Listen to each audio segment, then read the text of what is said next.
Hello and welcome to another How to Play Starcraft 2 unit guide.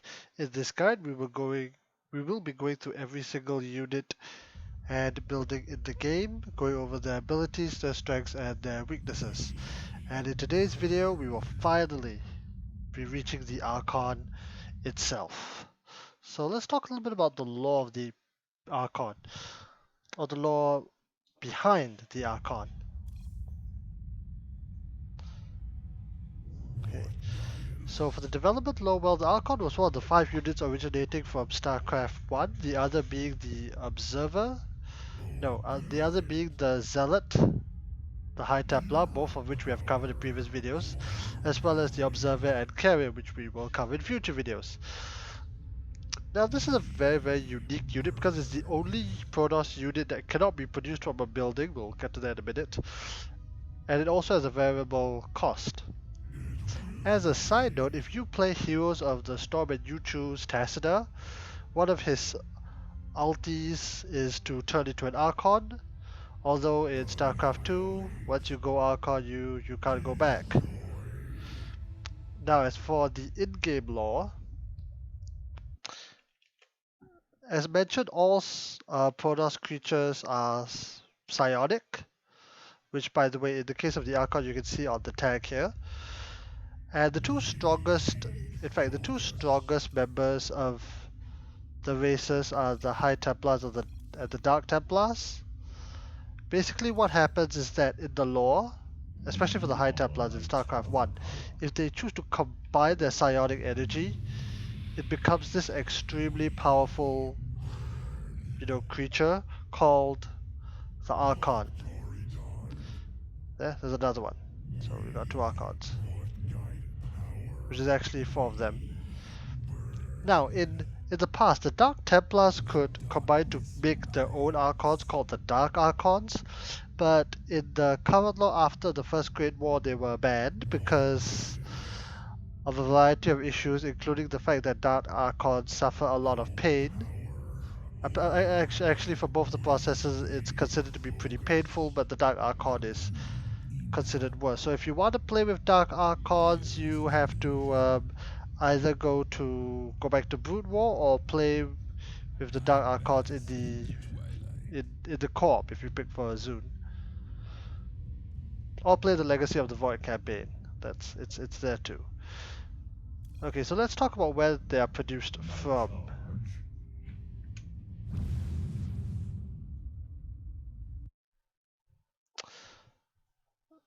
Okay, so this is another unique scenario behind the Archon, at least in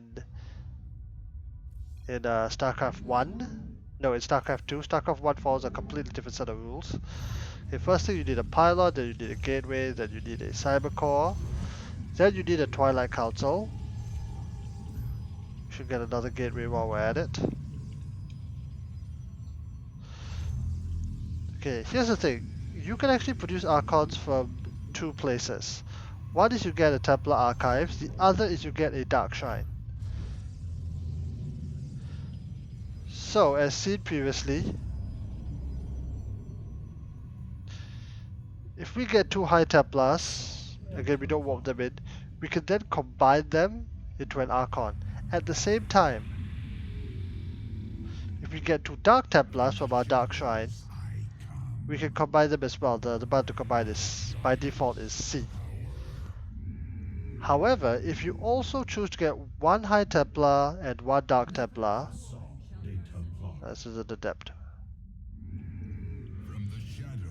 you can also combine the both of them to make an Archon. Although that doesn't realistically happen in game. Most of the time you'd either get Dark Templar or High Templar. You only need one, of course, once you research Warp Gate. Research complete. Once you research Warp Gate, you can warp in the units of choice. So you can warp in 2 High Templar, and then merge them into an Archon. So this is the only unit with variable cost.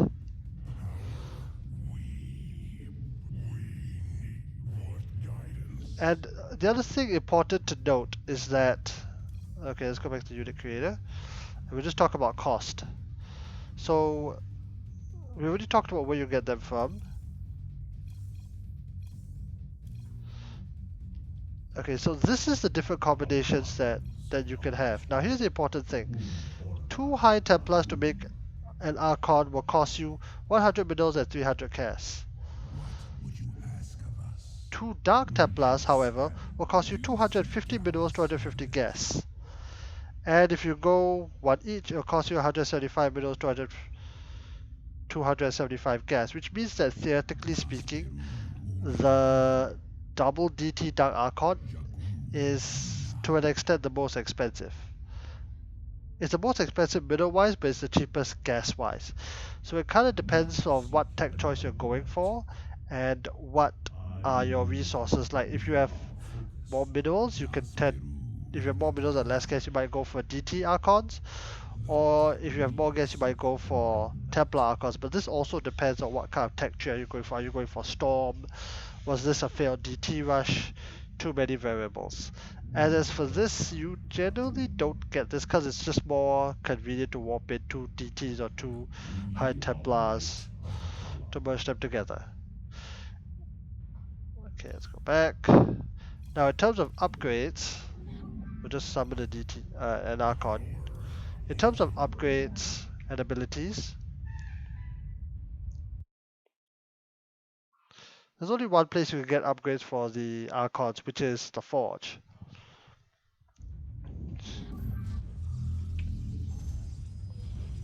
So you notice that currently right now the Archon is at 0000.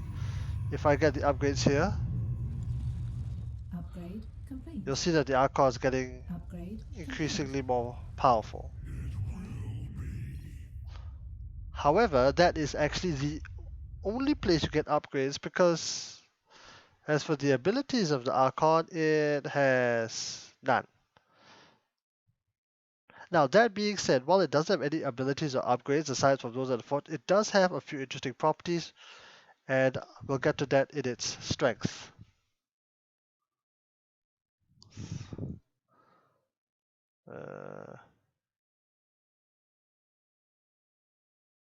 Right, in its strength. Now the first strength that Archon has is that it's got a lot of shields. Like, I actually checked. The Archon is tied with the Mothership for the highest amount of shields in the game. In fact, let me give it this probe. Here's what the Mothership looks like. Yeah, that thing. This said 350 shields, so is the Archon. 350 shields, 350 shields. So what this means is that the Archon, let's get rid of the Mothership, we'll get to that in another video. What this means is that the Archon can take a lot of damage and still ultimately regenerate over time. As an example, yep, it just took a bunch of banelings, it's fine. More importantly, if we just wait a moment, see, the shields are regenerating. And if you have a bunch of idle Archons, they'll just keep going. Or, in the case of an actual battle, let's take Terran as an example. Let's take 5 Marines, a couple Marauders. Let's say we have 1 Archon. Because Archons are entirely shield based,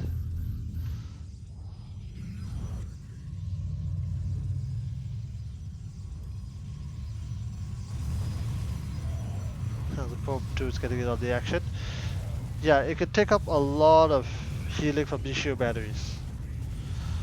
So it's really good for tanking incoming damage because of its high shield that provides that buffer, and as long as the Archon survives the battle, it is almost guaranteed to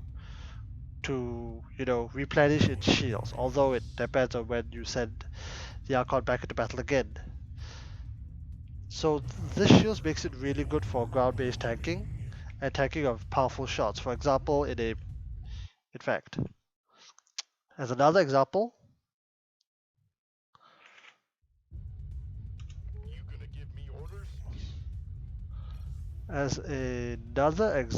let me just clear the field. Oops, too many. 2 will do. Immortal against 5 zealots, 1 immortal.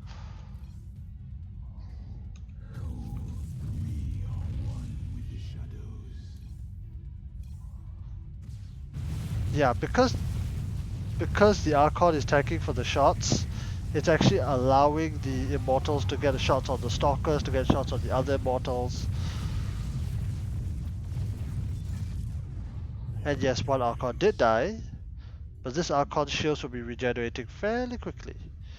But of course the other Archon being dead is not coming back. So that's the first strength that it has. Now the other strength that it has is that, and this is a very interesting ability of the Archon, but its attack that's not obviously stated. It actually has area of effect. And it has an additional bonus against biological. So let's take a bunch of Zerg. One of them to stand still. So if you attack the Zerg, let's say we attack the center one.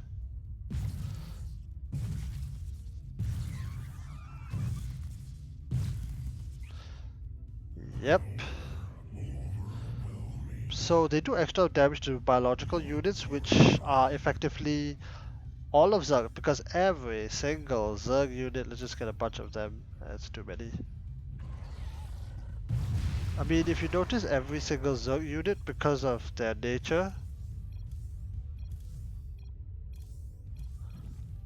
like every single Zerg unit is biological. Biological, biological, biological, biological, biological, armored, biological, armored, biological, overlord, also biological, because they're Zerg. They're all organic. Of course, the Archon would die against them. So, all of Zerg, for the Protoss race, it is good against Zealots and Adepts, because they're both biological. As well as for the Terran side, Marines, Marauders, Ghost, Hellbats, all biological. Basically, the idea is that because of its psionic abilities, it can just shred through it. It will not do extra damage to, let's say, a Widowmine, which is a mechanical robotic unit. It will not do bonus damage to, let's say, an Immortal, which is an armored mechanical unit. Of course, the AoE will still take effect. So this makes it pretty good in dealing against waves of small enemies, like let's say Zerglings.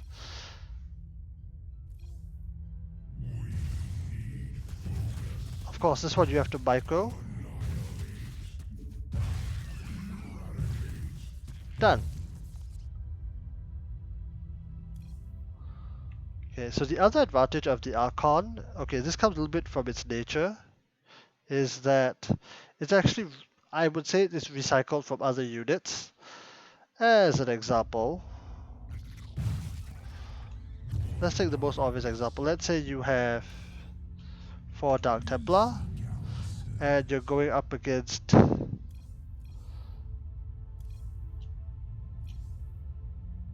a bunch of Zerg.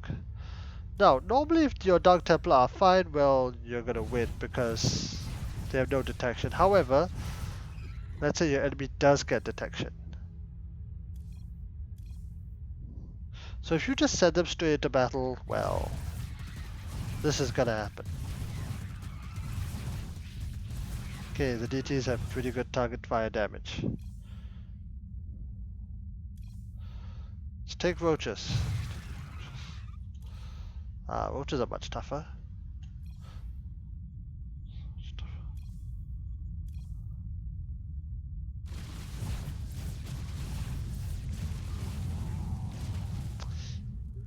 Yeah, so in this case, if we merge them to Archons,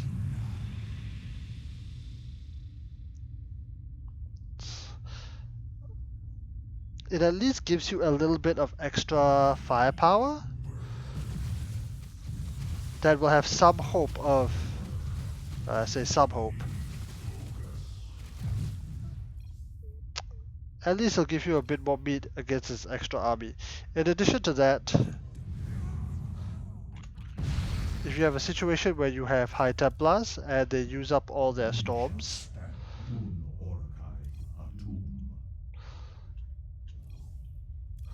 Let's say you use up your storms, which I have not researched, or better still, you forget to research storm. At least you can turn them directly into a fighting unit and then warp in more high Templars that you can then back up storm energy for. Again, it's not perfect, and the Archon has a lot of disadvantages and weaknesses, which we will get to in a second. So those are some of the strengths that it has. Let's talk about its many, many, many weaknesses. Now, one thing you might have noticed is that it has a limited range and a limited DPS. What do I mean by this? Well, we take an Archon and we take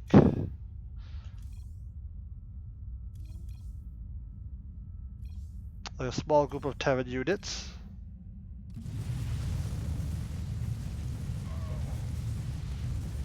Yeah, you notice the Archon, despite all that, doesn't really attack very fast. So even though it does have a bonus damage, it could easily die if overwhelmed. And you do need a lot of support. Like realistically, you do need other units. Like let's say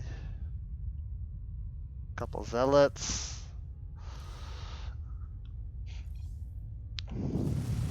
Okay, so the zealots attacking, the Archon is then firing. It's able to get off the extra shots it needs to survive.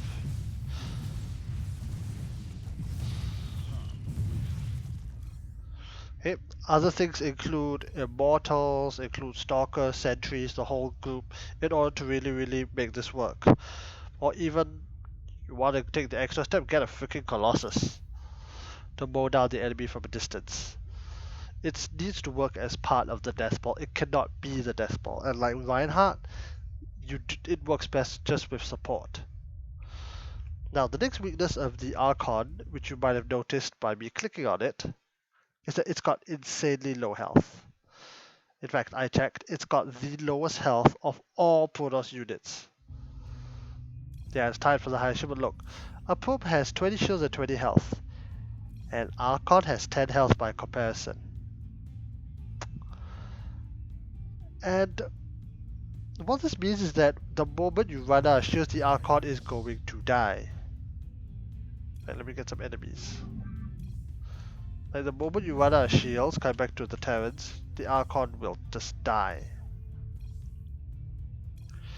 I think we'll look at its health as it goes down. Okay, it's taking quite a lot of damage. The Marines as a DPS, it's falling, it's 0 and gone.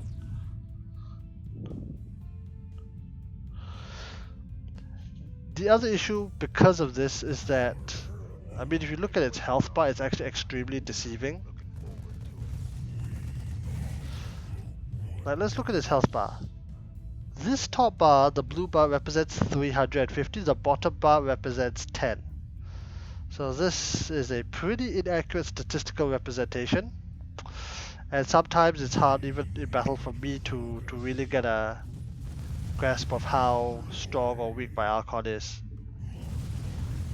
It's gonna die. Yep, out of shields and dead.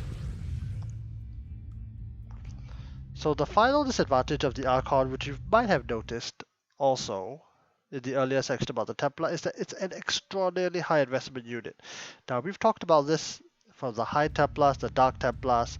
This is a merging of two, but what I will do to illustrate this point is to put them in a Warp Prism. Based on what I know, this is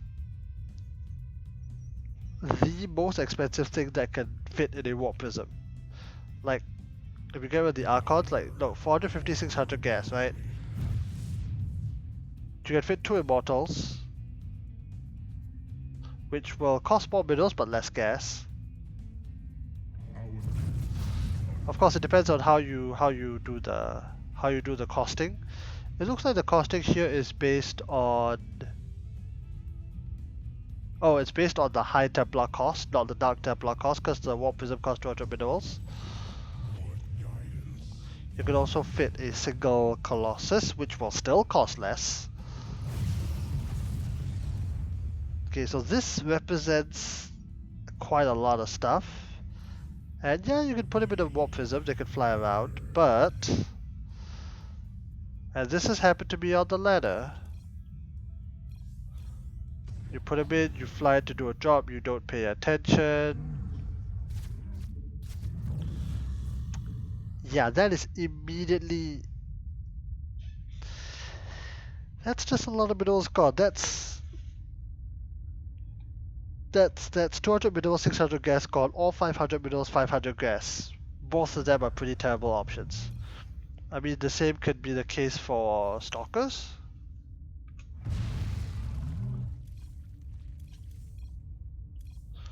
You know, you do a job, you're not paying attention, gone.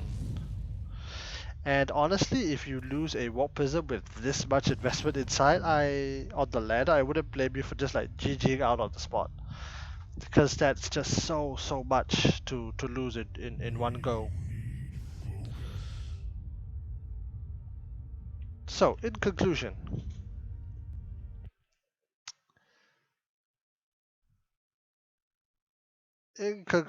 you know, the Archon itself is some of the tankiest units in the game, and you can obviously have more than one Archon. You can only have one mothership, by the way. Furthermore, okay, however, they do need units to work around it to support. So if you watch pro games, it's never just Archons by themselves. In fact, Archons by themselves, they'll die. You need Immortals, you need Zealots, you need a healthy range of Stalkers, Sentries in order to make this work. Like, this is why it's called the Death Ball. But they still can form the mighty bulwark of a Protoss army. Alternatively, two Archons in a Warp Prism can really do a lot of damage, because any damage that is done to the Archons themselves, they regenerate shields in their Warp Prism. So if you're fighting against, let's say, a group of Zerg, and your Warp Prism micro is up to par, mine is probably not.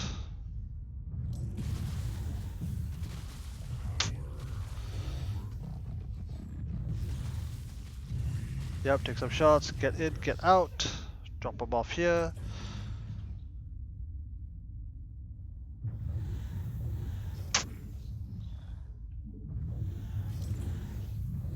Yep, you notice that the shields are already regenerating. Which is why you'll hear in pro games that you're never supposed to lose them, because you could just, you know, send them into combat, pull them out, send them into combat, pull them out. Of course, you lose that Warp Prism, and as mentioned before, GG. Oh, by the way, the animation shows you which one has more shields. In this case, it's this one. Ooh, I made a mistake. You see what I mean? Like, really pro players can do a lot of this. I cannot. And now they're chasing the Warp Prism, but at least the shields are regenerating.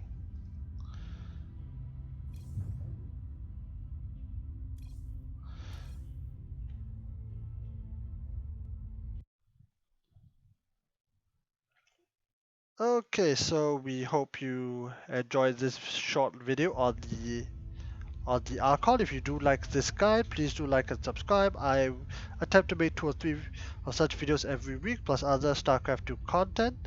If you have any feedback, do comment down below, and we'll see you next time.